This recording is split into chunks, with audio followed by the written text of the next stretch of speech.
udah dikasih tahu dengan aku acara anu di atas. Itu tahu ya nanti kata tahu. Tunggu juga sana ada. Itu tahu sudah kata dia itu.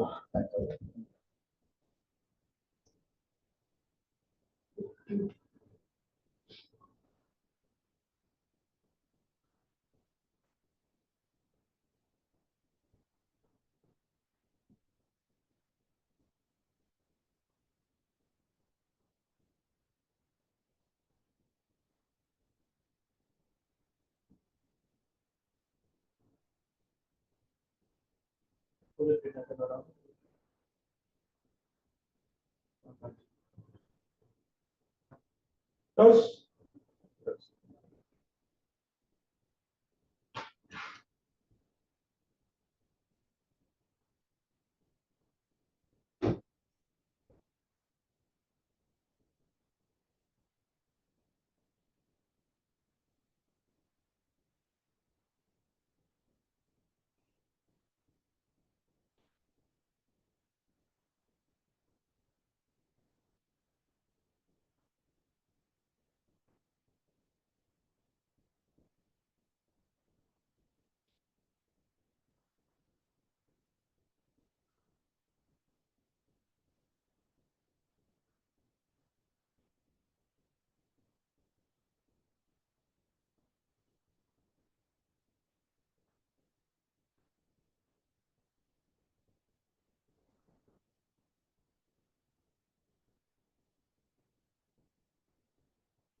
lain ruangan. Ruangan sana pakai. Khusus hari bertugas.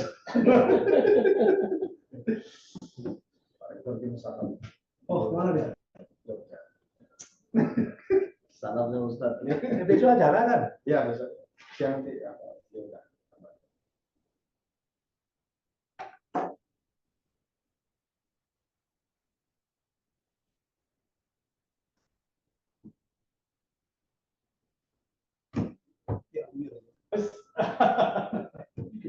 Dari Anton nggak sih? Iya. Asik ya.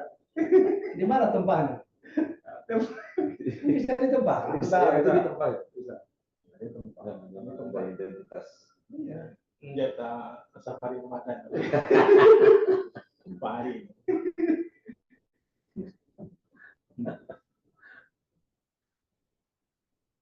Dah, bisa.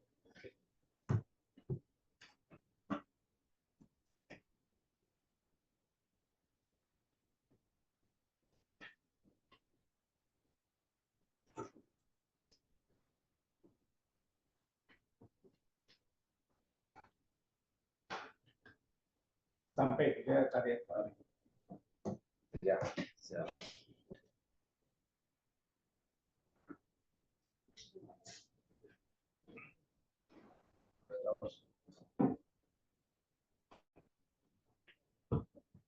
Siap.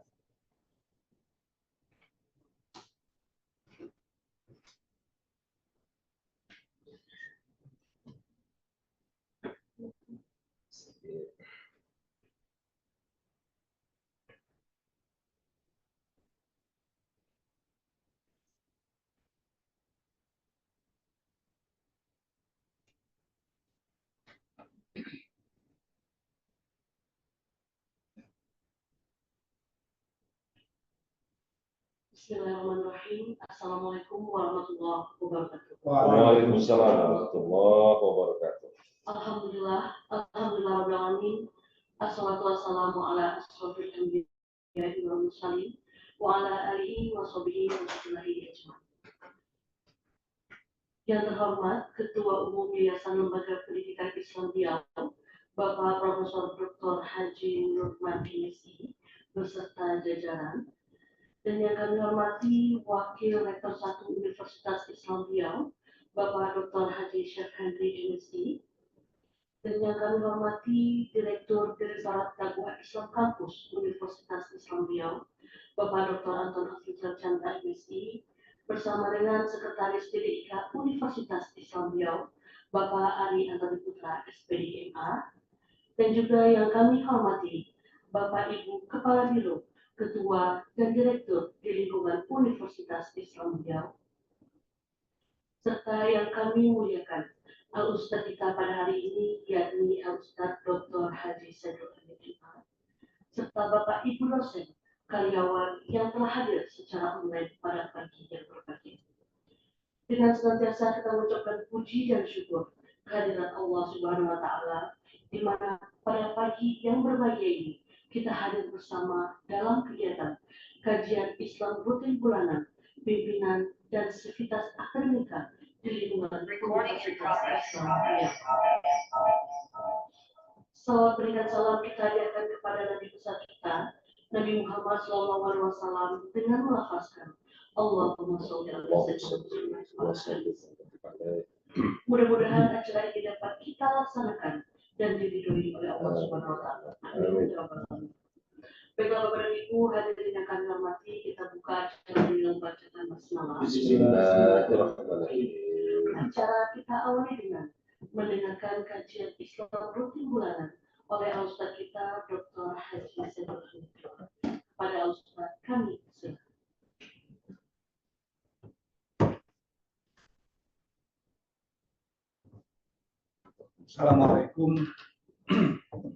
Assalamualaikum warahmatullahi wabarakatuh. Waalaikumsalam warahmatullahi wabarakatuh. Alhamdulillahirabbil alamin wa bihi nasta'in ala umuri dunya waddin. Asyhadu an la ilaha illallah wa asyhadu anna Muhammadan abduhu wa rasuluh la nabiyya ba'da. Allahumma sholli ala Muhammad wa ala alihi wasallam. Allah Ta'ala fil Qur'anil Karim, man takum minkum ummatun yad'una ilal khair wa ya'muruna bil ma'ruf wa yanhauna 'anil munkar wa ulaika humul muflihun. Yang sama-sama kita cintai yayasan, para pimpinan wir yang hadir maupun yang ada di dunia maya. Dengan Pak Rektor Jogja, tapi memang Rektor itu harus sering keluar. Tapi banyak membawa hal-hal yang baru untuk masuk ke dalam. Kalau Rektor lebih banyak di dalam, itu dukun. Tidak keluar. Dan banyak ilmu yang didapatkan kalau kita keluar.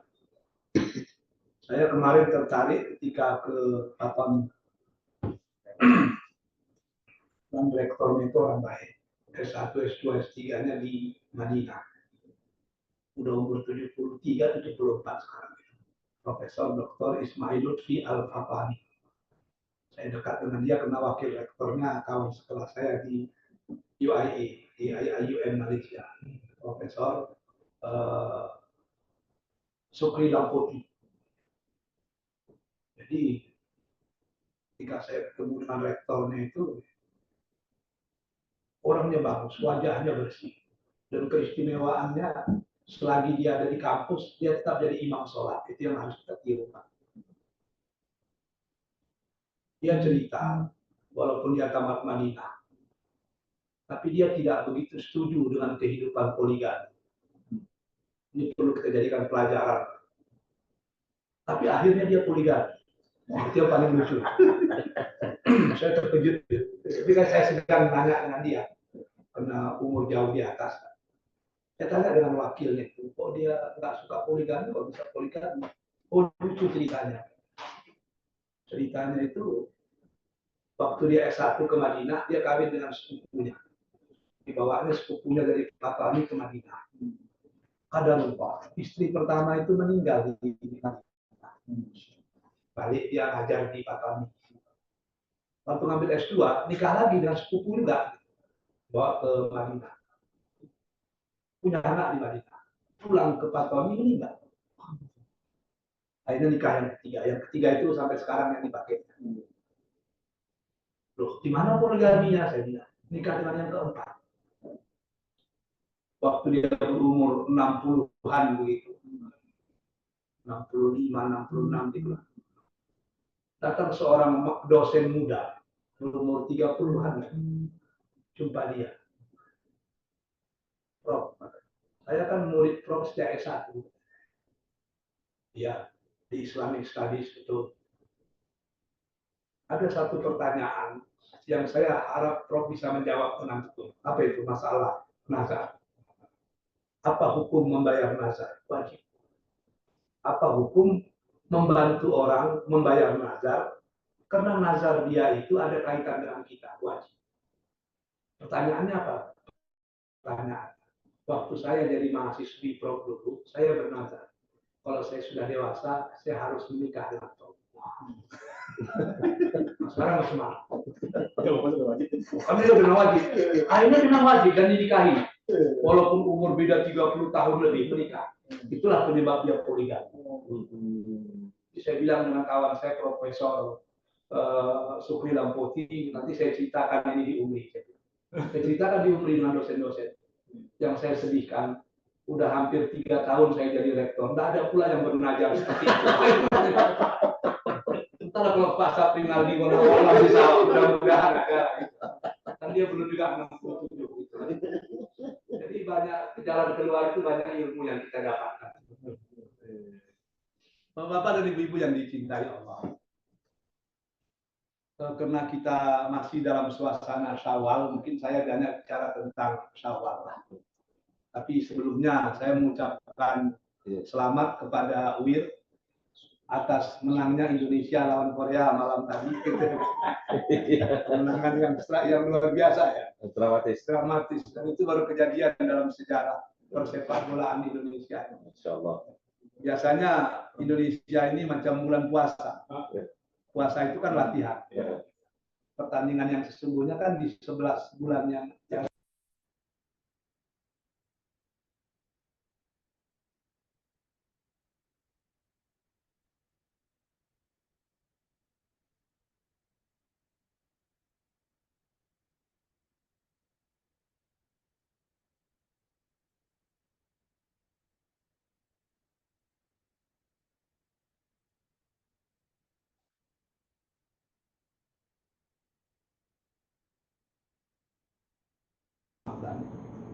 yang itu harus dipelihara di bulan Syawal.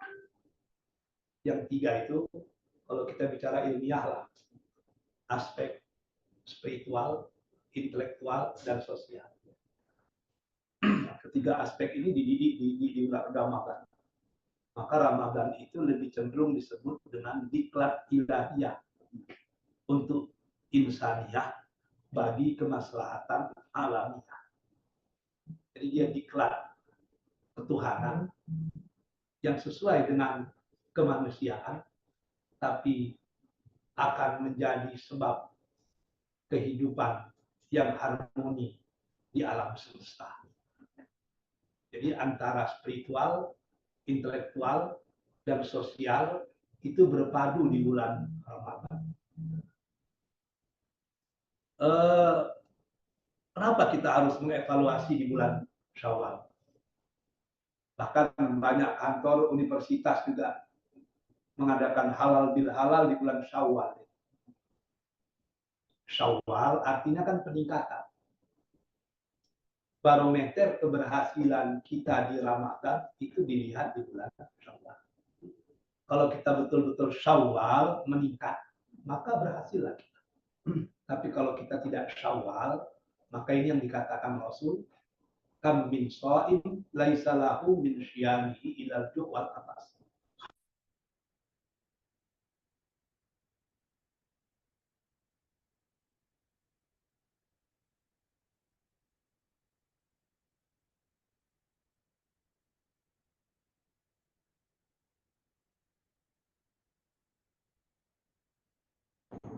Habis Ramadan. tidak punya arti yang kita sebutkan. Maka Syawal itu pembuktian berhasil tidak kita di bulan Ramadan. Maka banyaklah yang mengadakan acara halal bil halal sebagai upaya menyempurnakan Ramadan. Karena Ramadan itu menghapuskan dosa manusia dengan Allah. Sementara dosa manusia dengan manusia itu nggak bisa dengan puasa itu harus minta maaf. Kenapa diadakan di bulan Syawal? Rupanya semenjak dulu memang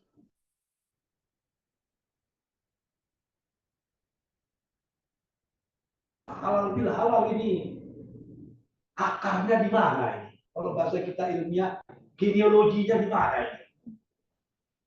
Saya baca-baca beberapa literatur, ternyata bulan Syawal ini halal bil halal ini mulai ada di zaman Mataram Islam. Dan halal bil halal ini bahasa Arab yang tidak dipahami oleh orang Arab.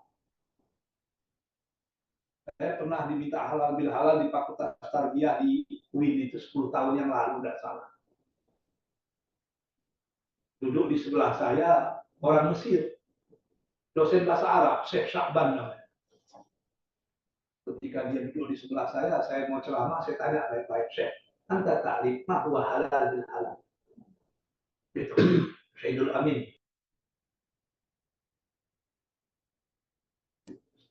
Saya tanya, Pak, Bapak tahu nggak apa itu halal bil halal? Dia bilang, Syekhul Amin, demi Allah Tuhan pemilik Ka'bah. Nggak pernah saya dengar istilah ini seumur hidup. Jadi kalau orang Arab, orang Mesir, nggak tahu apa itu halal bil halal, sementara dosen UIN tahu itu halal bil halal, maknanya kemampuan bahasa Arab dosen UIN melebihi orang Mesir. Luar biasa.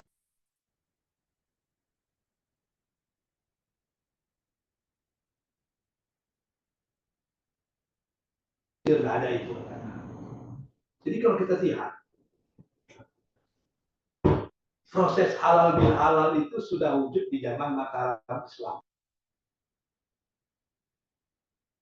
Raja Rawa Mataram Islam itu mengadakan acara sekaten.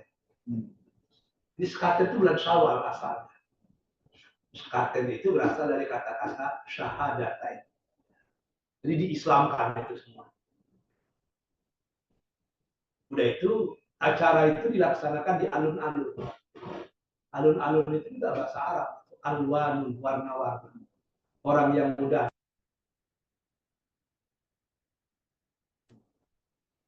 Keliling lapangan itu dibikin janur kuning. Pada janur itu juga kita selalu bikin di tempat Melayu ada janur kuning. Kita nggak tahu apa itu janur. Ternyata janur itu juga bahasa Arab.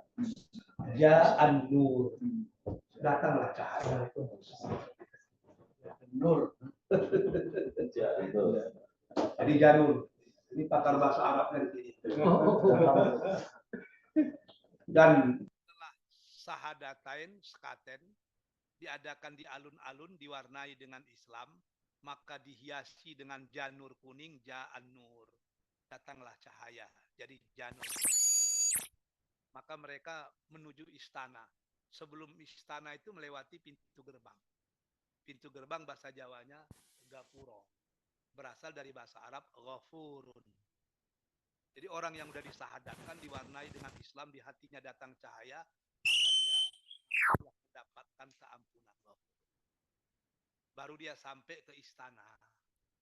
Ternyata istana itu bahasa Sanskerta, astana. Tapi orang Jawa tidak pernah memakai istana. Justru orang Melayu yang pakai istana. Kan lucu kan? Istana Siak, istana Indragiri, istana macam-macam lah. Orang Jawa pakai apa? Keraton. Keraton itu bahasa Arab. Qurratun. Ketenangan. Orang yang sudah disahadatkan, diwarnai dengan Islam, mendapatkan cahaya, mendapatkan keampunan, baru dia sampai ke keraton, qurratun, ketenangan yang abadi. Kita marah dengan orang Jawa karena terpengaruh oleh Sanskerta, tapi dalam masalah tempat tinggal raja, mereka lebih Islam dari kita. Kita menggunakan astana, istana bahasa Sanskerta, mereka menggunakan keraton, qurratun dalam bahasa Arab. Jadi sejak zaman itu sudah ada halal bil halal itu dikumpulkan semua rakyat. Rakyat itu ngumpul di keraton itu, diislamkan satu persatu. Nah, itu. Tapi secara nasional Pak Karno lah yang berjasa mengadakan acara halal bil halal. Makanya setiap bulan Syawal Pak Karno itu membuka rumah terbuka. Semua penduduk disuruh datang ke istana salam-salaman. Alasan Pak Karno, susahlah presiden mendatangi rumah para rakyatnya.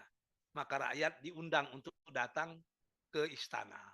Itulah halal bil halal resmi di pemerintahan.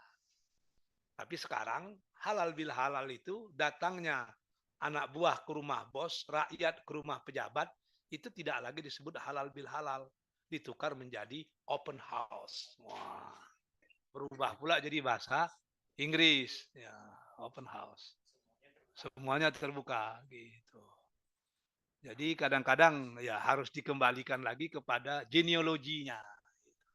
Karena pemimpin susah datang ke tempat rakyat, ya rakyat datang, tapi diundang dengan penuh kehormatan. Mereka melihat, saling memaafkan di situ. Jadi itu apanya lah genealogi tentang halal bil halal itu. Kita teruskan. Jadi 3 hal yang harus kita pertahankan sesudah Ramadan itu yang tadi itu. Yang pertama spiritual, yang kedua intelektual, dan yang ketiga adalah sosial. Apa itu spiritual? Selama bulan Ramadan kan kita dididik itu. Dari pagi sampai menjelang pagi, semuanya ibadah. Bangun pagi, sahur, ibadah itu. Habis sahur, subuh, ibadah lagi. Sudah subuh, mungkin duha, ibadah lagi. Udah duha, bekerja, ibadah juga. Dengar ceramah qoblal zuhur, ibadah lagi. Dengar ceramah qoblal maghrib, ibadah lagi. Sholat maghrib, berbuka puasa, ibadah lagi. Sholat maghrib, sholat isya, udah itu terawih. Antara sebelum terawih, santapan rohani, terawih. Bagi yang tidak merasa cukup dengan terawih yang 20 rakaat atau 8 rakaat, kadang-kadang malam disempurnakan lagi dengan tahajud. Ya, walaupun terjadi ikhtilaf lah. Boleh nggak tahajud sesudah terawih? Ada yang bilang boleh, ada yang bilang tidak. Yang bilang boleh karena Nabi pernah, karena sahabat pernah sholat di masjid. Ketika mau pulang ada rombongan yang kedua datang. Tanya ke Nabi, macam mana ini? Siapa yang mau bersedekah? Silakan, katanya. Ada yang bilang enggak. Sebab ada hadis Nabi menyatakan Nabi tidak pernah sholat malam itu, baik di dalam maupun di luar Ramadan, melebihi daripada ihda salat rakaat. Jadi ya 11 itulah Nabi apakan. Tapi kalau menurut saya, jika terawih itu dilakukan cara Nabi, memang tidak ada ruang untuk tahajud. Saya dapat WA dari kawan yang sedang ngambil S3 di Mesir. Dia cerita tentang kakak tingkatnya yang dulu pernah ngambil S3 di Mesir. Ngambil tafsir. Oh pintar, anak itu pintar. Orang Sulawesi juga pintar. Saking pintarnya pembimbingnya seorang profesor, syekh tua, itu sangat sayang dengan dia. Sering diajak ke rumah. Bahkan bulan puasa, diajak buka puasa di rumah. Kita dulu waktu kuliah, kalau dosen membawa kita ke rumahnya, itu tanda-tandanya 2 saja itu. Kalau tidak kita dianggapnya anak, kita mau dijadikannya menantu. Waktu itu itunya. Kalau dulu begitu. Yang pintar itu kita bawa ke rumah. Saya pun begitu, mahasiswa yang pintar saya bawa ke rumah. Tapi kecil-kecil baru anak saya waktu itu, jadi tidak sempat pula. Tapi nanti ceritakan dengan yayasan kita lah. Kasus rektor tadi itu perlu diceritakan itu. Mana tahu beliau berminat kan kita. Jadi suatu hari orang Indonesia itu diundang untuk buka puasa di rumah dosen tadi. Oh gembira dia. Dosen, profesor tafsir yang bagus, alim, mengundang kita mahasiswanya ke rumah kan penghargaan. Dia pun datang. Sesudah datang buka puasa. Begitu mau pulang kata profesor tuh jangan, kita sholat tarawih sama lah. Dia pun bingung, kalau dibawanya ke 8 rakaat, oke lah. 20 masih oke. Besok 4 dibawanya ke tempat yang tidak berrakaat, itu yang panjang sepanjang apa itu berat juga ini. Di Mesir itu kan macam-macam orang sholat itu pula. Di sana mazhab lengkap kan, ilmu orang dalam-dalam. Jadi bagi kita ya nggak ada masalah. Saya kemarin diundang ceramah di Kuntu. Dibisikkan pengurusnya, Bapak sampai 8 atau ikut 20 dengan kami. Ya saya kan makmum, saya bilang. Ad-dhaif kal mait. Tamu itu seperti mayat. Kalau kalian 20 ya 20 aku bilang, oh iyalah. Tapi yang nggak enaknya, 20-nya itu terlalu simpel. Bagi saya mau 20 apa bagus. 10 ayat pertama inna anzalna. Ayat kedua qul huwallahu ahad. Itu aja berulang-ulang jadi Allah. 10 sampai 20 tukar. Yang pertama inna atau inakal kausar, yang kedua tak qul huwallahu ahad. Ya cepatlah. 40 menit selesai itu. Tapi kan kurang sedap jadinya. Tapi kalau dibikin macam di Madinah atau di Mekah kan enak, 20 tapi ayatnya beruntun gitu. Ini mengulang-ulang yang ada itulah. Mungkin orang itu berpegang kepada prinsip lanca kaji di baulang itu masalahnya. Jadi itu aja diulang-ulang gitu. Jadi ya nggak ada masalah, itu selesai. Yang ingin saya katakan, mahasiswa tadi pun terpikir, mak ini keempat yang lama itu mau nggak balik ini. Rupanya dari raut wajah itu profesor tuh tahu. Jangan takut katanya. Kita sembahyang di masjid itu imamnya bagus dan terawihnya cuma 8 rakaat. Tambah witir 3, alhamdulillah. Paling sejam 2 jam. Terus saya buka, pergi ke masjid, sembahyang Isya. Habis Isya rupanya ngopi-ngopi dulu. Agak setengah jam baru sembahyang terawih. Dia pun udah siap-siap lah. Selesai takbir Allahu Akbar. Baru dia tahu. Rakaat pertama itu 2 juz. 2 juz. Rakaat pertama tetap 1 juz. Rakaat kedua apa? 1 juz. Begitu seterusnya. Apa katanya dalam WA itu? Disitulah saya sembahyang terawih 6,5 jam. Dimulai dari siap Isya, berhenti sebelum sahur. Berhenti sahur saja. Sahur, sholat subuh, baru pulang. Ya, kalau udah begitu panjangnya, di mana mau tahajud lagi gitu masalahnya. Dan Nabi kan panjang macam itu. Ya mulai. Jadi saya letih katanya. Tapi yang membuat saya malu, di sebelah saya itu ada orang tua. Kam umruh. Paman, berapa umur Anda? Katanya, arba'ah wa sab'un. 74 katanya. Enggak penat paman sembahyang terawih. Sampai 6 jam lebih ini. Saya aja masih umur hampir 30 udah letih saya bilang. Apalagi paman macam mana? Senyum apa tadi? Orang tua tadi. Katanya, saya udah sholat di sini lebih dari 20 tahun. Dan terus seperti ini. Enggak penat paman. Anda merasa penat karena sholat dengan tenaga. Kami tidak merasa penat karena sholat dengan cinta. Wah, di situ kita yang kena itu. Maka banyak dosen-dosen kita di UMRI, di UIR, malah sholat malam apa. Karena rasa cinta itu tidak ada. Saya waktu umroh kemarin diundang oleh Raja Saudi, saya pergilah. Waktu di Madinah, saya aktif di pintu nomor 19 itu. Karena yang ceramah orang Riau.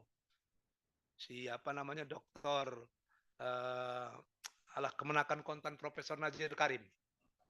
Orang Kampar tuh iya, S1 S2 S3 di Madinah dia. Jadi kemenakan Pak Najir. Jadi saya bilang saya mau jumpa. Oh baik, akrab lah. Gitu kan. Si Fikri siapa namanya saya lupa itu. Tapi sampai sekarang akrab lah. Jadi saya dengar dia ceramah. Biasanya kawan-kawan Saudi ini kan agak rigid ceramah. Hal-hal yang sifatnya metafisik, hal-hal yang sifatnya logika itu kan kurang itu. Apalagi kesupi-supian itu agak susah itu. Jadi saya dengar dia ceramah. Terkejut pula saya. Kok jadi orang sufi dia, saya pikirkan. Waktu itu dia ngomong dengan jemaah yang banyak itu. Hakikat dari ibadah itu adalah rasa. Wih, biasanya kan dalil, kok ini kok rasa pula, saya bilang kan. Saya dengar aja. Andai kata beribadah sudah kehilangan rasa, maka tidak ada makna. Bapak-bapak berdoa di Raudah. Tidak ada rasa itu. Antara berdoa di Raudah dengan di Indonesia sama saja. Bapak-bapak ketika tawaf mengelilingi Ka'bah, kalau kehilangan rasa, yang tawaf mengelilingi Ka'bah dengan tawaf di Monas, ya sama saja itu. Lama saya termenung, ini udah sufi nih, saya pikirkan. Luar biasa ini. Udah mirip apa yang dikatakan oleh Syekh Yusuf Al-Qaradawi. Kalau kata Al-Qaradawi itu, ibadah al-ibadah tanqasimu ila qismain. Ibadah itu bisa dibagi ke kedua. Yang pertama li ta'ah. Ammal sani lil mahabbah. Jadi kata Qaradawi itu ibadah terbagi dua. Yang pertama karena taat, kepatuhan. Yang kedua karena mahabbah, karena cinta. Oh, gitu. Kalau beribadah karena ketaatan, bagus.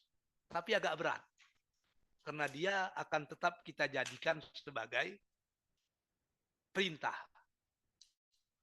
Dia akan menjadi kewajiban. Sesuatu yang dijadikan kewajiban, itu pasti berat. Tapi level yang lebih tinggi dari ibadah itu lil mahabbah. Orang beribadah karena cinta. Kalau sudah beribadah karena cinta, tidak ada yang berat itu. Kenapa kakek-kakek kita dulu berjuang membela Riau ini, membela Indonesia ini dari penjajah, tanpa digaji oleh pemerintah sesen pun, bergerilya juga itu. Tidak digaji, dan mati pun tidak dihormati. Maka lebih banyak pahlawan tanpa jasa daripada pahlawan tanda tanya. Lebih banyak itu. Apa yang menyebabkan mereka mau mati-matian membela negaranya? Lil mahabbah, karena cinta. Tapi kalau li ta'ah, betul bagus, tapi agak berat itu. Sembayang berat, ya memang kena wajib. Tapi kalau sembayang sudah kita anggap cinta, nggak ada yang berat lagi itu. Karena sembayang itu bukan lagi qaulun aw af'alun muhtatatun bitabir wa muhtatabatin bitaslim bisurutin mahsusatin, bukan itu lagi. Tapi salat sudah menjadi mi'rajul mukminin. Mi'rajnya orang beriman. Paling tidak rihlah ar-ruhaniyah, pengembaraan rohani. Jadi ketika orang tua saya ini bos saya di Dewan Dakwah ini, sholat, badannya di Masjid Uwir. Tapi jiwanya seakan-akan di Lauhul Mahfuz. Tapi saya mengucapkan terima kasih lah kepada Uwir itu. Ada orang tanya dengan saya, masjid yang di depan Uwir itu punya Uwir? Ya, saya bilang. Al-Husna, ya saya bilang. Cocok kali itu, luar biasa. Awal Bros Group itu. Jadi kalau sudah sholat karena cinta, itu luar biasa. Sama lah dengan ibu-ibu ini.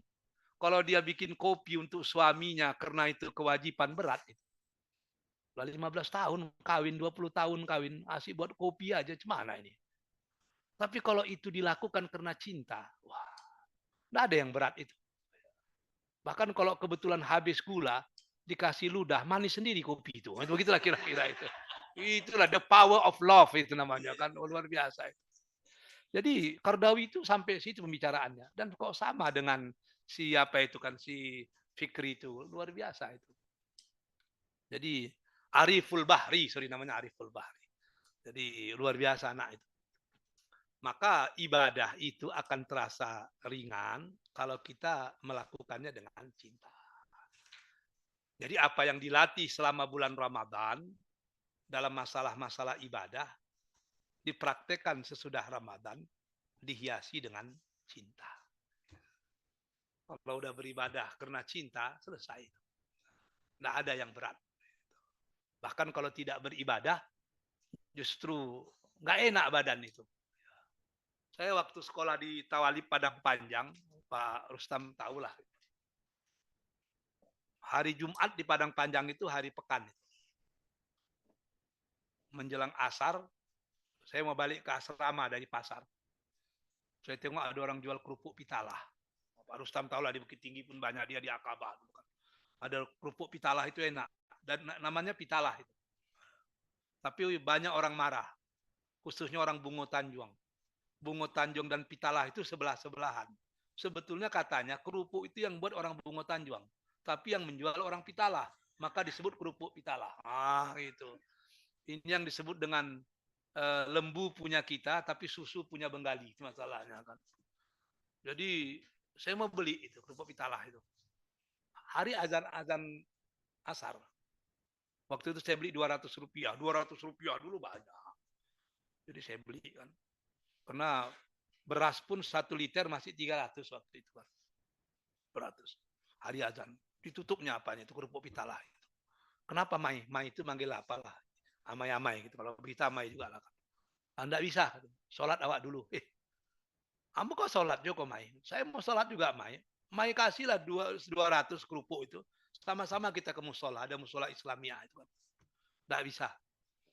Kalau angka Bali, baik kok. Kalau enggak lah, enggak ada yang jual kini doh. Wih, kok rigid kali orang tua ini berpikir, saya bilang. Tapi cuma kalau orang tua kan, mak-mak enggak boleh dilawan. Saya sholat juga. Selesai sholat, baru teringat saya belum beli kerupuk. Datang, udah ada dia, senyum dia. Masukkannya. Kenapa tadi enggak boleh? Kan masih panjang waktu, orang baru azan. Onde yuang. Enggak tentu di angapunan sholat itu. Waktu itu saya pikir, ini berlebih-lebih maknya. Tapi makin tua umur saya, baru saya tahu, dia betul. Saya yang salah. Kalau orang sudah imannya seperti itu, sholat itu segala-galanya. Untuk jualan itu, nothing. Tidak ada artinya itu. Makin lama saya tahu, memang dia yang betul. Dia sudah sampai pada level yang kita belum sampai. Tidak ada artinya dunia ini kalau sudah ibadah. Itu yang dikatakan intelektual muslim yang hebat itu di Pakistan itu kan. Syir Muhammad Iqbal. Oh Iqbal itu hebat. Kata Iqbal ketika orang bertanya, apa beda orang beriman dengan orang tidak beriman ketika melihat dunia? Katanya, orang beriman ketika melihat dunia, dunia itu larut ke dalam dirinya.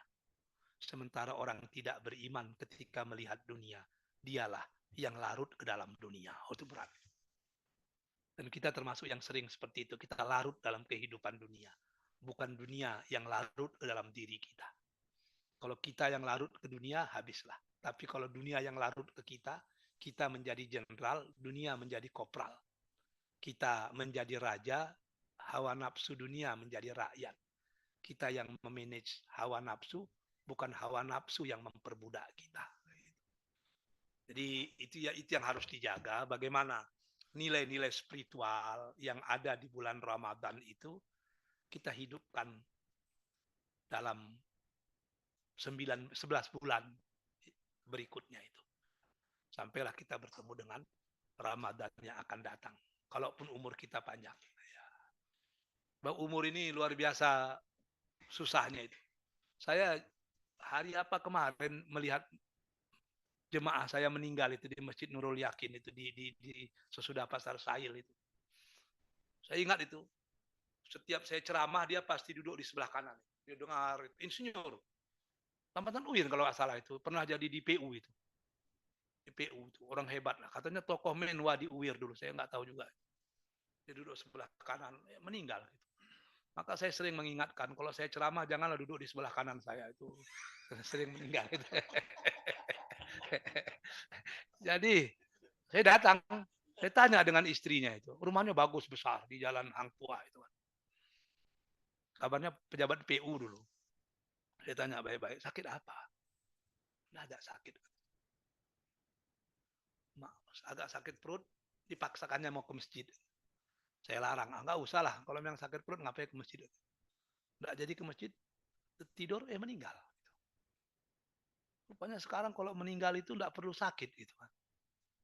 Kalau memang udah tiba waktunya ya habis. Sama macam yang di UIN kemarin, Profesor Hasbullah itu kan. Muda, kelahiran 73. Meninggal, berarti umur 51 baru kan nggak sampai. SK profesornya udah turun. Hanya nunggu pidato pengukuhan. Katanya sekitar mungkin bulan depan lah bang. Katanya. SK udah turun, tinggal keluar. Masuk rumah sakit-sakit. Sehat keluar, masuk lagi, masuk ICU meninggal. Udah profesor belum dikukuhkan. Jadi karena kawan dekat, saya pun datang waktu dia meninggal itu sama istri saya datang. Oh rame orang. Orang ini cerdas, pekerja keras. Cara bicara takziah, saya ngasih kata sambutan, saya pun pulang. Di jalan dipegang istri saya tangan saya. Ayah nggak usah jadi profesor ya katanya gitu kan. Jadi agak berat juga jadi profesor ini kan. Jadi bagi yang muda nggak ada masalah, nggak ada masalah. Jadi ya cuma memang. Tapi memang kalau di UIN itu pendek-pendek itu. Pak Hilmi Karim 51, Ali Abri 53, siapa yang perempuan itu Mumidayeli 53, yang agak tua sedikit siapa itulah Mahdini 56 ini baru yang kemarin itulah siapa sih Asrullah 51 juga. Maka antara 51 ke 56 itu daerah rawan mati itu. Kalau udah lewat itu udah agak aman sedikit itu. Jadi jaganya kira iya itu salah. Itu memang harus hati-hati kita di situ. Kalau udah macam beliau udah lewat ada aman itu. Kadang-kadang udah apa pula kan dalam daftar list itu udah kabur-kabur pula namanya. Jadi yang pertama itu adalah apa spiritual. Yang kedua yang harus kita tingkatkan itu adalah intelektual. Itu Ramadan itu kan luar biasa, apalagi kalau di kampus itu luar biasa. Kuliah subuh hampir 1 jam, kuliah zuhur, bahkan kalau di kantor-kantor kuliah duha.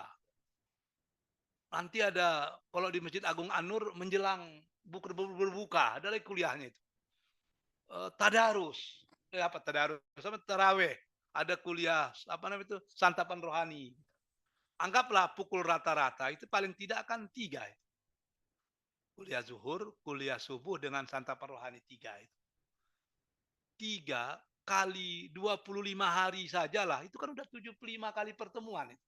Sementara kita 2 SKS kan cuma 16 kali pertemuan. Potong UAS dengan apa 14. 14 itu pun kalau 75% hadir udah selesai lah itu masalahnya.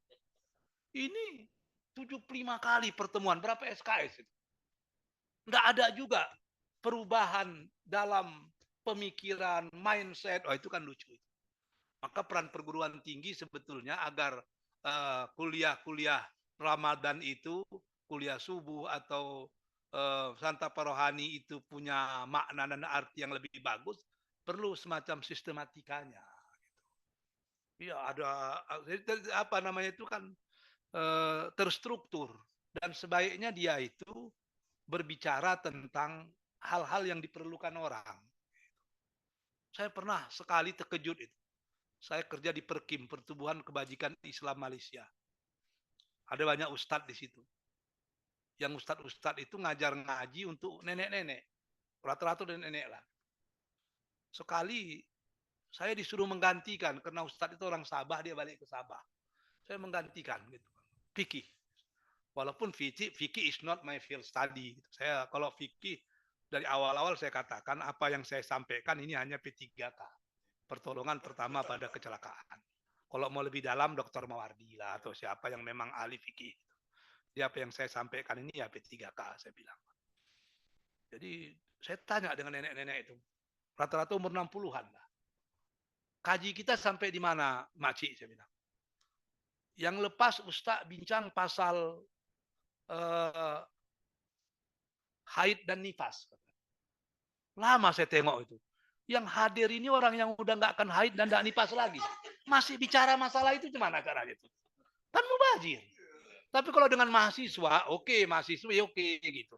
Orang-orang yang masih melalui itu oke. Sehingga taharahnya sempurna kan gitu. Ini orang yang udah menopause. Jadi seringkali judul-judul itu tidak kontekstual, tidak merupakan problem solver gitu, problem solving gitu. Tidak menyelesaikan masalah gitu. Sama dengan anak-anak macam muda macam-macam ini. Tajuknya masalah kehidupan di akhirat. Gimana caranya? Ya nggak mungkin lah, ngapain itu dibicarakan. Tapi bagaimana dia bisa termotivasi menjadi seorang muslim yang bagus, how to conquer, bagaimana dia bisa menguasai alam semesta ini di bawah panji-panji la ilaha illallah itu gitu, itu cocok itu kan gitu kan. Jangan hanya mereka-mereka aja yang menguasai ekonomi kita, mereka saja yang menguasai teknologi informasi kita. Bagaimana kita juga berperan untuk anak-anak umur macam ini, ya cocok lah. Itu kalau hari kiamat, hari berbangkit, bagaimana caranya? Itu yang sering tidak kontekstual, tidak kekinian, gitu. Tidak memahami likulli maqam maqal, wa likulli maqal maqam. Itu harus dipahami seperti itu. Khatibun nas ala qadri unqulihim misalnya. Itu kan banyak aspek-aspek yang seperti itu. Jadi bagaimana semangat intelektual itu yang diasah, diasih, diasuh, ditanam, dipupuk, dikembangkan, dikekalkan selama bulan Ramadan itu memang hidup ya, selepas Ramadan. Kami di Umri coba seperti itulah. Jadi saya bilang, jangan ada satu hari pun tanpa kegiatan. Puncaknya kita harus berbagi, bukan riak, tapi berbagi. Berbagi harus cerdas. Maksud cerdasnya kita membagi duit sebanyak-banyaknya, tapi duit dari kita sedikit-sedikitnya. Begitu. Jadi kami undang kemarin itu 2.000 fakir miskin. Satu orang dapat 500.000 rupiah. Karena saya yakin doa fakir miskin itulah yang bisa menambah mahasiswa kita itu. Masa 2.000 diundang, satu pun nggak makbul doanya, kan kelewatan itu. Ya kita buat begitulah. Itu kan duitnya banyak. Kalau 5.000 kali 2.000 itu kan berapa miliar itu? Canggih juga itu. Hampir 1 miliar kan. Maka kerjasama dengan Basnas. Pandai-pandai lah kan. Basnas agak berat ngasih untuk 1.000 orang. Kali 500 kan 500 juta. Itu kan berat juga Basnas. Saya pikir kalau Basnas berat, ya berat juga kita ini. Gimana caranya supaya Basnas ini tunduk? Gitu kan. Walaupun saya pernah jadi ketua Basnas, tapi kan nggak enak juga. Gitu. Oh, caranya mudah.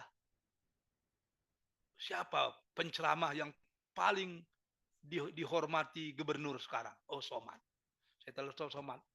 Mat, kau jangan macam-macam, Mat. Aku perlu kau tanggal sekian, kau wajib datang. Oh, jangan tanggal sekian lah, Bang. Tanggal sekian aku masih umroh itu. Oke, aku tunggu ya, iya. Oh, Somad mau ceramah tanggal 2 April. Oh, cocok lah. Kita jumpai gubernur. Pak Gubernur, kita mau buka puasa dan santunan 2.000 fakir miskin. Yang ceramah Somad. Oh ya, saya datang. Jangan sekedar datang, Pak. Ini 2.000 orang. Bapak nanggung 1.000, saya nanggung 1.000. Oke, katanya. Supaya Bapak nggak susah, suruh aja Basnas yang nyiapkan, Pak. Oh, jadi teleponnya Basnas. Kalau gubernur dapat Basnas kan saya bilang apa-apa. Dia kan, siapa. Mati saya mati kalian, saya pikir kan. Dia selesai. Baru yang lain-lain telepon lah. Pak Saleh Yajid banyak ngasih 125 juta. Pak Haji Lau yang kaya itu 100 juta macam-macam. Bisa. 1 miliar lebih kita agihkan. Dan rame kampus kita kan. Itu kan promosi yang luar biasa. Jadi orang miskin-miskin itu akan bicara gitu kan dan berdoa. Itu yang kita harapkan. Makanya yang lalu dari 24 kita kan 3.000. Sementara UMSB Sumatera Barat Muhammadiyah itu dari 1.500 cuma 800 kan. Yang paling kasihan Bung Hatta itu kan. Dari 3.000 dan 1.200 kan. Bung Hatta udah besar. Jadi kalau dia sedikit, wah itu berat itu. Dan namanya Universitas Muhammadiyah yang lain megah luar biasa. Tapi utang banyak. UAD itu muridnya banyak 30 ribuan. Tapi kemarin shock juga, murid tidak seperti biasa dan hutang mereka 520 miliar. Jadi gimana bayarnya itu kan? Jadi ya sebetulnya bagi pemimpin yang mau berakhir kepengurusannya bagus berhutang itu. Sehingga orang berpikir siapa yang mau bayar ke masyarakat, termasuk dipilih dia lagi kan. Ya, itu kan namanya apa namanya itu manajemen hutang itu harus tepat sasaran itu. Nah, ada baiknya gitu. Mau nggak mau kan milih dia. Siapa yang mau? Tengok 100 miliar hutang siapa yang nanggung gitu kan. Wah, berat juga itu kan. Mau nggak mau kan dia dipilih lagi gitu. Jadi kita balik ya intelektual itu harus tetap dijaga lah. Jadi kalau bisa ya di kampus Ramadan itu semarak intelektual itu muncul. Kemarin kami bikin apa? Pertandingan tahfiz se-Indonesia. Saya pikir nggak ada yang daftar. Rupanya rame. 52 peserta yang ikut 30 juz. Dari 32 negara perguruan tinggi Muhammadiyah se-Indonesia. Ramadan akan datang, UIR kita undang, seluruhnya kita undang, tapi tidak Indonesia. Kita bikin Asia Tenggara. Tapi diadakan di Pekanbaru.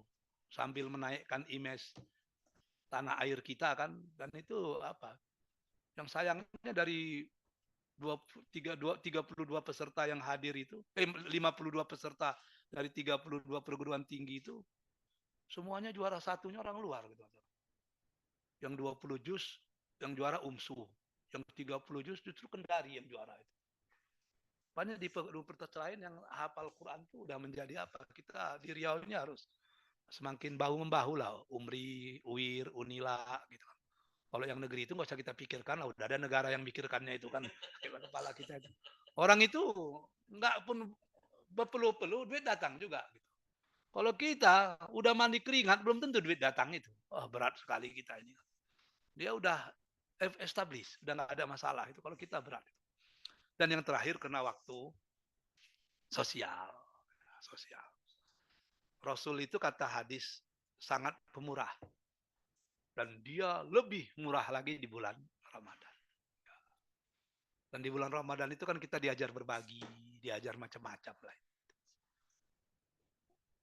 Sedekah. Tapi jangan di bulan Ramadan saja.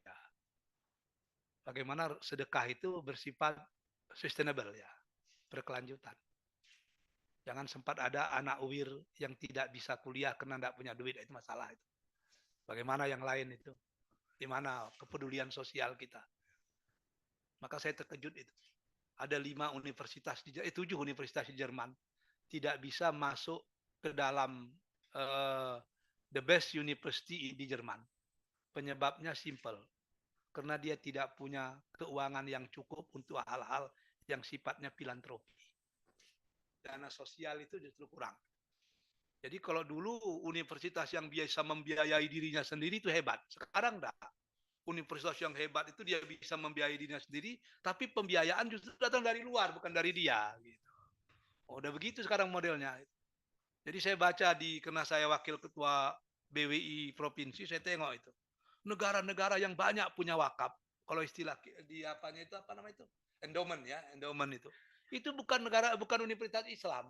Di Mekah, Madinah oke, tapi itu pemberian dari pemerintah. Tapi yang punya endowment itu yang orang yang mengasih itu Oxford, Harvard, Cambridge gitu. Bahkan kemarin kan ribut di YouTube itu kan. Seorang kaya di Amerika menyumbangkan duitnya 1,8 triliun atau 8,1 triliun itu untuk fakultas kedokteran Albert Einstein University itu ya kan, menyumbangkan begitu sehingga rektornya terkejut. Maka keputusan rektornya karena duit ini banyak, maka seluruh mahasiswa kedokteran di universitas ini gratis. Jadi membangkitkan orang memberikan duitnya ke UIR, itu akan menjadi nilai yang luar biasa sekarang. Ada endowmentnya. Ya. Kalau di Universitas Muhammadiyah yang punya duit macam itu, UMM ada 1,2 triliun itu. Dia udah punya duit simpanan itu. Sehingga kalaupun tidak ada mahasiswa katanya, dia tetap bisa bertahan dalam 6 tahun. Duitnya itu cukup untuk membiayai dirinya. Dan dia dapat dari macam-macam gitu. Ada punya SPBU, punya hotel, punya ini, punya itu. Tapi kan orang yang berwakaf masih kurang. Dan di Amerika biasa itu. Presiden Bill Clinton itu pernah mengajak seorang tukang sapu jalan makan siang bersama. Karena begitu pensiun tukang sapu jalan itu, uang pensiunnya diambilnya, diserahkannya ke Harvard. Ini sumbangan saya untuk dunia pendidikan Amerika. Tersentuh Bill Clinton, dibawa dia makan malam. Kita menimbulkan itu macam mana caranya? Maka orang banyak mengutuk Luhut misalnya. Itu terserah orang lah. Tapi dalam hal-hal tertentu kita harus tiru Luhut. Dia punya yayasan Dell ya. Membuat sekolah internasional yang hebat di kampungnya di Laguboti. Tepi Danau Toba. Yang miskin sekali. Tapi pendidikan kelas dunia. Bahasa pengantar kabarnya Inggris sama Jerman. Orang yang tamat udah di kotak-kotakkan. Ini yang mau ke Jerman, ini yang mau ke Akmil, ini yang mau ke Akpol, udah diapain semua itu. Segalanya B design. Saya tanya dengan Pak Saleh Yajid, Bapak jadi jenderal ini B design atau B accident? kebetulan dia jadi jenderal Ustaz katanya. Yang pernah berpikir macam ini Edi Natar.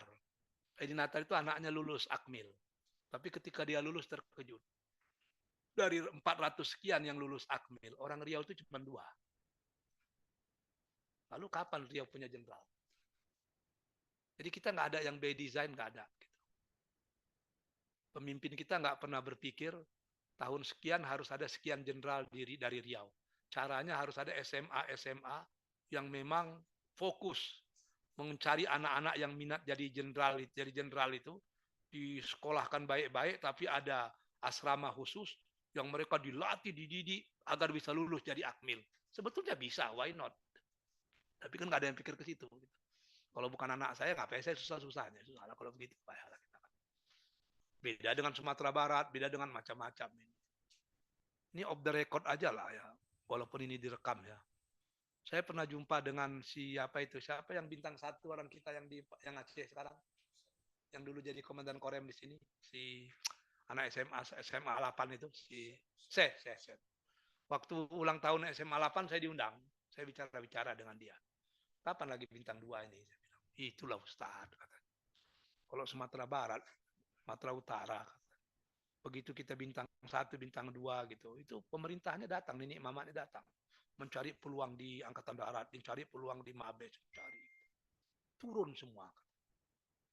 Kalau saya kan nggak, ya pandai-pandai sendiri lah. Jadi nggak ada kita ini rata-rata sama-sama kerja, tapi nggak pernah bisa bekerja sama, itu masalah. Akan ada itu.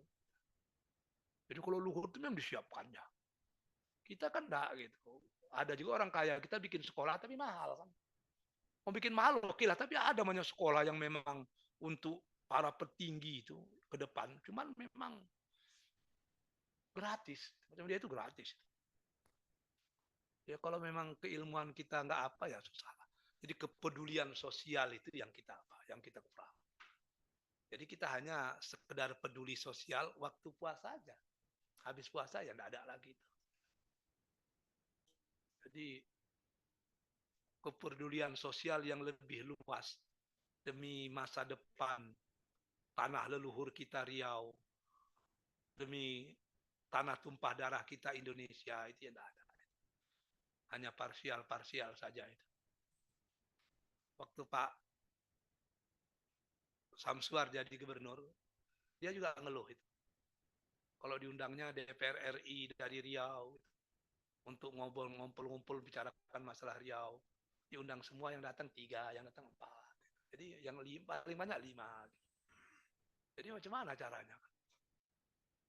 Sumbar di situ kehebatannya. Dirjen direktur itu dia banyak. Ketika ada proyek-proyek, ya kalau yang tahu hal-hal yang teknis kan yang di situ. Kalau menteri kan itu kebijakan aja nih. Orang itu cepat. Makanya jangan terkejut kalau UNAN itu punya bangunan PUPR jauh lebih banyak daripada UNDRI, lebih banyak daripada kita. Sampai perumahan dosen aja PUPR orang itu kan. Yang itu apartemen-apartemen macam-macam. Ada 23 atau 27 itu. Kita 1 aja payah dapatkan. Orang itu memang punya link-link di situ. Karena kita punya orang di situ. Gitu. Kalau kita yang di salon 1 Riau berapa orang? 3 orang paling kan. Yang Sekjen Menteri Dalam Negeri kan. Udah itu anaknya siapa? Bakir Ali. Si Dimas yang di Bappenas. Dan ada 1 lagi, paling 3 orang aja. Gimana mau menembus yang gitu itu? Jadi apakah semua perguruan tinggi di Riau berpikir begitu ya, wallahu alam. Tapi kalau kita perguruan tinggi hanya berpikir, aksinya kan tetap mereka kan. Eksekutif ini kan, kalau enggak ya capek aja kita berpikir kan. Jadi puasa itu mendidik kita secara spiritual, secara intelektual, dan secara sosial. Melahirkan orang-orang yang khairun nas anfa'uhum linnas. Saya rasa itu sajalah yang bisa saya sampaikan.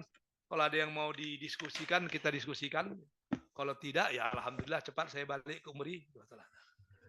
Pada moderator saya persilahkan dengan segala hormat. Terima kasih kami aturkan kepada Al-Ustadz Dr. Haji Saidul Amin MA. Baiklah Bapak dan Ibu, kita buka sesi tanya jawab. Kepada Bapak dan Ibu yang ingin bertanya, kami persilahkan. Dan juga kami persilahkan kepada Bapak dan Ibu yang hadir secara online. Jika ingin bertanya, mohon kiranya untuk mengaktifkan kamera dan mikrofonnya. Terima kasih.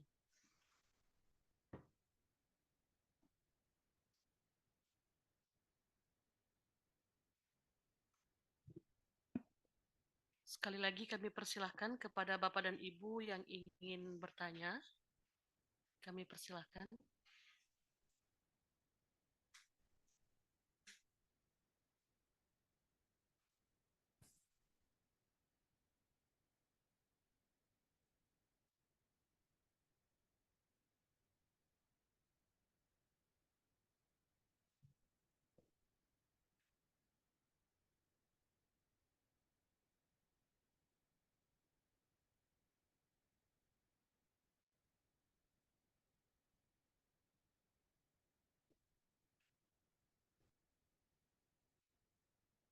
Baiklah Bapak dan Ibu, kepada Bapak Muhammad Zainal Mutakin kami persilakan Pak.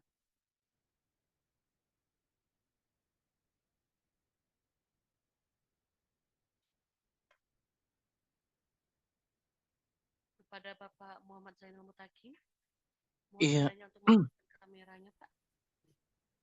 Assalamualaikum warahmatullahi wabarakatuh. Suara saya terdengar? Halo? Ya Pak. Halo, apakah suara saya terdengar? Di saya belum. Halo? Iya. Dengar, Pak. Oh, iya. Iya. Ya, dia bisa dengar. Baik, begini, Prof. Saidul Amin.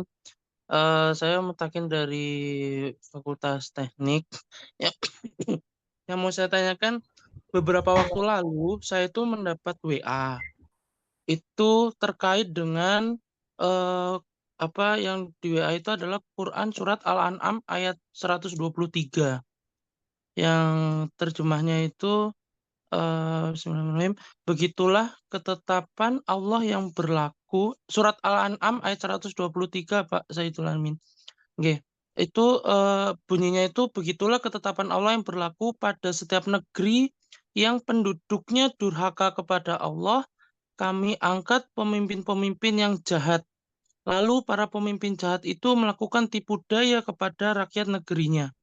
Tipu daya yang dilakukan para pemimpin jahat kepada rakyatnya itu hanyalah merugikan diri mereka sendiri, tetapi para pemimpin jahat itu tidak mau menyadari kesalahannya.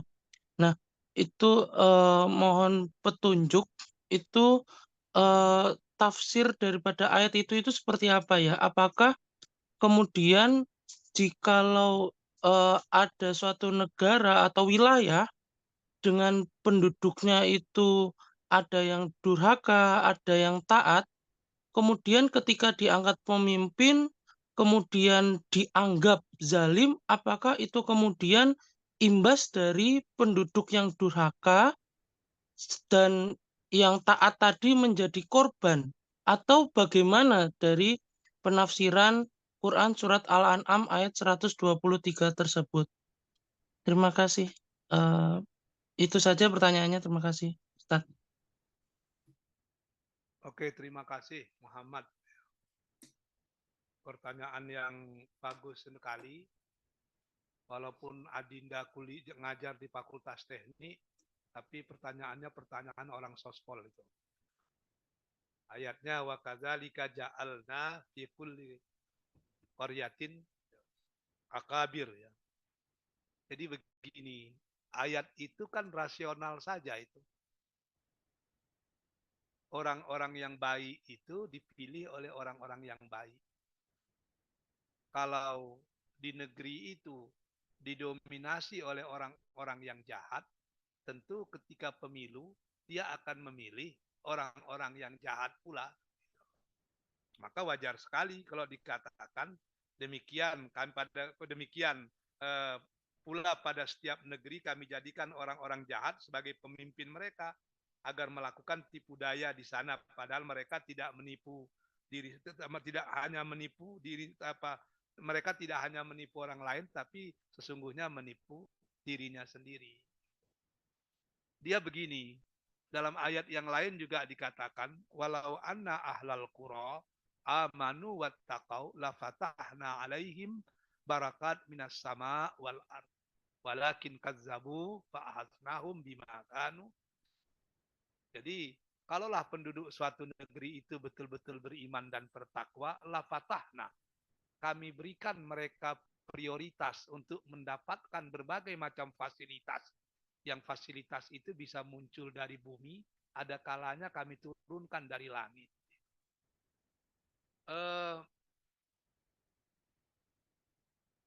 Antara pemimpin dan yang dipimpin itu harus saling melengkapi. Ketika rakyat sudah tidak patuh kepada pemimpin, ya masalah. Tapi ketika pemimpin sudah tidak peka dengan rakyatnya, itu juga masalah.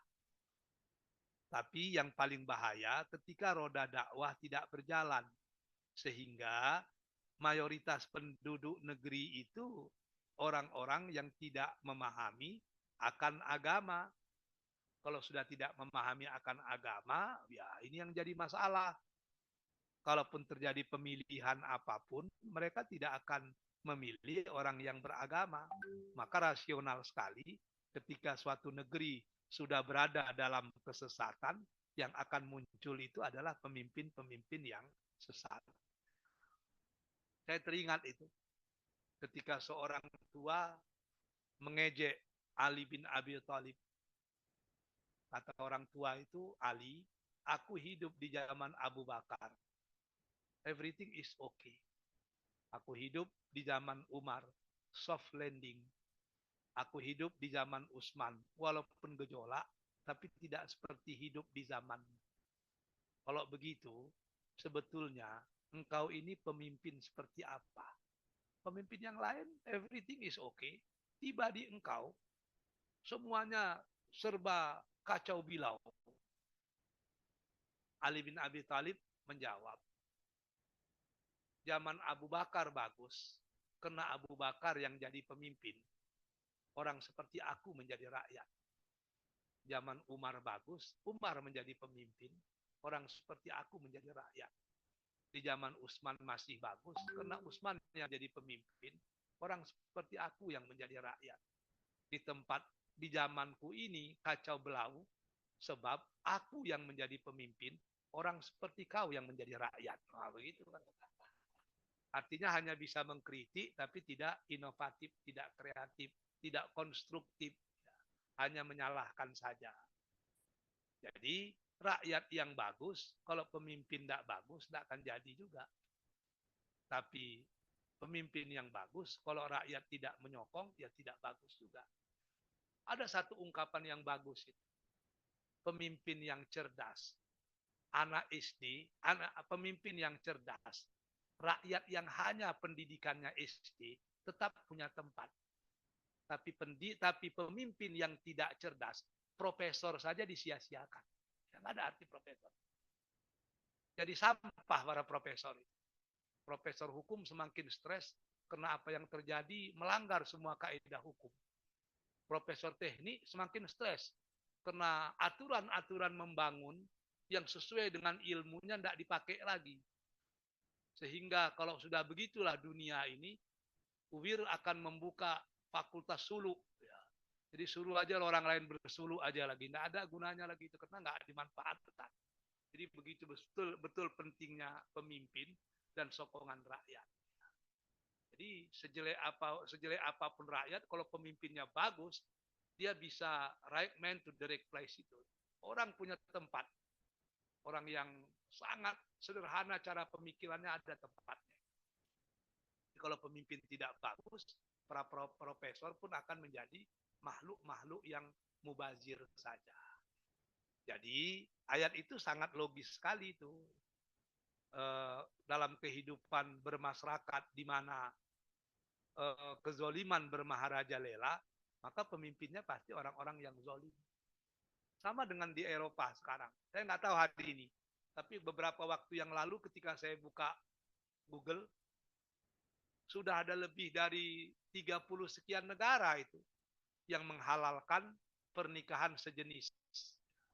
Dari mulai Belanda yang pertama, yang nomor 20-an, Argentina, Kanada, macam-macam. Penyebabnya apa itu? Ya ketika wakil-wakil rakyatnya udah setuju, ya mau bilang apa lagi pemimpinnya? Maka ke depan kita harus punya mapping yang jelas tentang dakwah itu. Ada pembagian tugas yang berkesinambungan. Sini ada ketua dewan dakwah. Dewan dakwah itu lebih cenderung berdakwah untuk masyarakat terpencil. Maka organisasi besar seperti Muhammadiyah harus backup. NU lebih cenderung kepada pondok pesantren, NU Perti yang gitu-gitu. Makanya masyarakat harus bantu. Perguruan tinggi juga harus membantu pesantren agar anak-anak pesantren kita tidak hanya lihai membaca kitab kuning, tapi juga lihai membaca kitab putih. Kalau tidak akan ketinggalan zaman pesantren kita. Harus sama membuka diri. Untuk Muhammadiyah yang biasa mengelola perguruan tinggi, pendidikan, macam-macam, ya kita support bersama-sama. Yang sekarang kan tidak. Sengaja dibuat manajemen konflik. Sehingga perjuangan kita itu terputus-putus. NU sibuklah dengan ke-NU-annya, Muhammadiyah sibuk Muhammadiyahnya, Tarbiyah sibuk dengan tarbiyahnya, Dewan dakwah asiklah di hutan sendiri, ya macam mana caranya itu? Tapi harus punya mapping yang jelas dan punya hidden agenda. Ada punya master plan. Ya. Harus ada tujuan bersama kita. Kita boleh jalan berbeda, tapi tujuan sama. Daripada jalan bersama, tapi tujuan berbeda. Ada grand design. Ya. Khususnya kita nggak usah bicara Indonesia dulu lah. Bicara Riau misalnya. Ada grand design dakwah di Riau ini. Selama 5 tahun ke depan, apa permasalahan kita dan apa yang mesti kita lakukan. Lalu tinggal buat mapping. Sianu mengerjakan Sianu, Sianu mengerjakan Sianu. Yang sekarang kan kita masih sama-sama kerja, tapi belum pernah bisa kerja sama. Yang paling bahaya lagi, satu kelompok mengkafirkan kelompok yang lain pula, ya susah lah. Menyalahkan kelompok yang lain, ya susah. Maka dalam hal ini saya setuju dengan apa yang dikatakan Muhammad Abduh, tapi populer lewat muridnya Rashid Ridho, nahnu nata'awan fi mattafaqna wa natruk fi mahtalafna. Mari kita kerjasama dalam aspek yang sudah kita sepakati. Jangan kita bicarakan ribut-ribut dulu hal yang kita belum sepakat. Cepat kita harus agree to disagree. Sampai kapanpun kita harus sepakat. Kalau dalam hal-hal tertentu kita berbeda pendapat. Tapi kalau ada 100 perbedaan, ada satu persamaan, kenapa kita tidak berjalan dari yang satu? Yang sekarang ada 99 persamaan, ada satu perbedaan, tapi kita berjalan dari perbedaan yang satu, yang tidak bisa. Terima kasih atas pertanyaan Anda, luar biasa. Walaupun sebetulnya Anda menghendaki jawaban saya yang lain, tapi saya tidak akan menjawab seperti itu.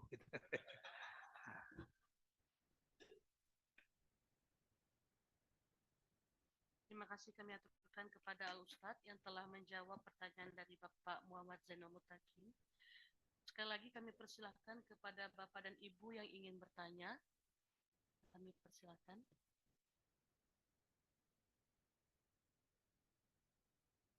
Baiklah Bapak dan Ibu, jika tidak ada lagi yang ingin bertanya, dengan berakhirnya sesi tanya jawab tadi, maka selesailah sudah kegiatan kajian Islam rutin bulanan Universitas Islam Riau pada hari ini.